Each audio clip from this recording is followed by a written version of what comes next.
College অধ্যক্ষের seal ব্যবহার করে অভিজ্ঞতার শংসাপত্র দেওয়ার অভিযোগ বিতর্কে ইলামবাজারের কবি জয়দেব মহাবিদ্যালয়ের অতিথি অধ্যাপক। তদন্ত কমিটি গঠনের নির্দেশ বিশ্ববাংলা বিশ্ববিদ্যালয়ের উপাচার্যের। আমাকে না জানিয়ে সিল ব্যবহার, এমনটাই দাবি কবি জয়দেব মহাবিদ্যালয়ের অধ্যক্ষের।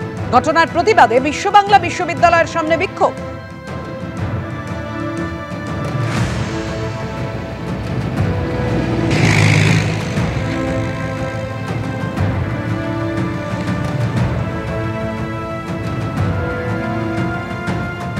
বিতর্কে কোথায় কি অবকাশ আছে আমি জানি না, কারণ আমি শংসাপত্রটিকে সেই দিকে প্রিন্সিপাল ইনচার্জ হিসেবে ইস্যু করি এবং পশ্চিমবঙ্গ সরকারি act 2017 university and college regulation act অনুসারে প্রিন্সিপাল, ভাইস প্রিন্সিপাল এবং টিচার ইনচার্জ তাদের সেম ক্ষমতা এবং তাদের সেম অধিকার। সুতরাং কলেজের সিল এবং স্টাম্প ব্যবহার করে আমি তাকে একটা শংসাপত্র দিই এবং শংসাপত্রে যা বক্তব্য লেখা আছে সেটা কলেজ রেকর্ড করা প্রুফ।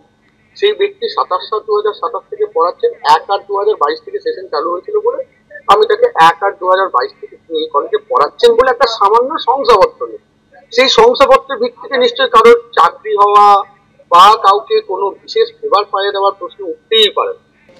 জমির বদলে চাকরির দাবিতে পাণ্ডবেশ্বরে ইসিএল এর কলিয়ারির সামনে বিক্ষোভ, যেখানে চাকরি জমিদাতারা তারা ইতিমধ্যেই বিক্ষোভ দেখিয়েছেন। একেবারে প্রধান গেট বন্ধ করে কলিয়ারির তারা বিক্ষোভ দেখান এবং তাদের সেই বিক্ষোভে সামিল হয়েছে স্থানীয় তৃণমূল নেতৃত্ব এবং লাউদোহার তৃণমূল ব্লক সভাপতি।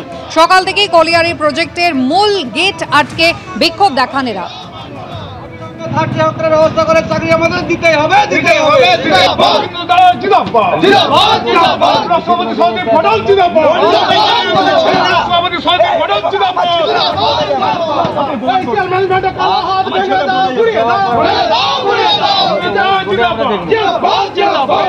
এখানে 22 জন মতো আছে। এখানে জমি আমাদের 18তে সিভেক্ট হয়ে গেছে এই জমিগুলো। তারপর থেকে আমরা ফাইল জমা করেছি।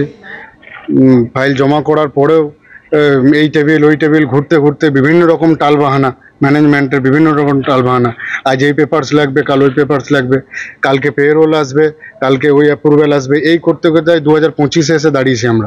আজকে যে জমিগুলো আমাদের কাছ থেকে নিয়েছে সেই জমিগুলোতে না আমাদের চাষ হচ্ছে, না আমাদের চাকরি হচ্ছে।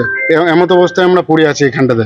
তো আমাদের সংসার কীভাবে চলবে সে একদম দুর্বিষহ উঠে পড়েছে।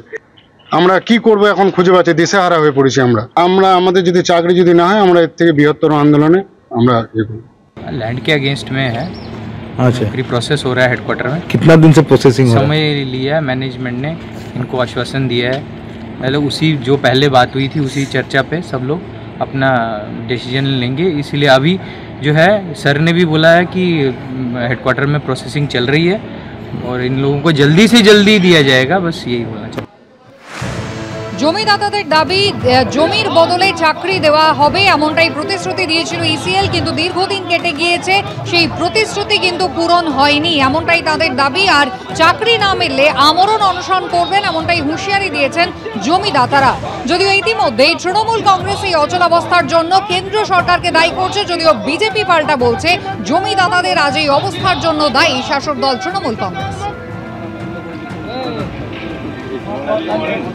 2018 সাল থেকে প্রায় আমাদের 30 হেক্টরের জন্য 22 জন যে জমিদাতা তারা তাদের জমি দিয়েছে ইসিএলকে এবং 2018 পর থেকে আজ 2025 প্রায় 7 থেকে 8 বছর ধরে তারা নিজেদের চাকরির দাবি নিয়ে পরে বিভিন্ন টেবিলে তারা ঘোরাঘুরি করেছে।